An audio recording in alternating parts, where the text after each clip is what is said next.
non plus je vais pas monopoliser la parole très longtemps. Donc, en tout cas, à nouveau, bonjour à tous. Bienvenue à ce 10e rendez-vous La Sofra, pour ceux qui n'étaient pas présents ce matin. Donc, j'imagine hein, que, comme nous, vous ressentez une certaine frustration à avoir ces rendez-vous en virtuel. On vous promet que l'année prochaine, ce sera en présentiel. Donc, on va tout mettre en œuvre pour ça. On n'a pas encore clairement défini effectivement le lieu de ces futurs rendez-vous, mais notre objectif, c'est en présentiel. D'autre part, même si c'est en virtuel cette année, vous avez déjà pu le constater, c'est une formule innovante avec 2 jours de présentation, ce qui présage de ce que l'on souhaite pour l'avenir des rendez-vous de la Sofra, avec l'évolution de cette manifestation qui était traditionnelle d'une journée vers quelque chose de plus conséquent, quasiment un format congrès de plusieurs jours, et faire en sorte que ça devienne véritablement un lieu d'échange et de rencontre pour, soyons fous, la radiopharmacie française.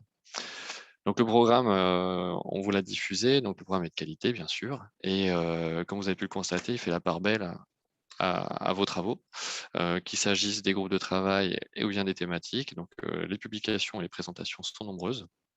Donc pour les thématiques, encore une fois, je l'ai évoqué ce matin, 14 thématiques qui prennent de l'ampleur progressivement.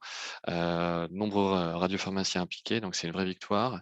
Et on l'a déjà fait ce matin, mais à nouveau, un grand merci à vous. On est tout à fait heureux et content de cette mobilisation et de votre implication et de votre implication. Donc bravo à tous, bravo à toute la communauté.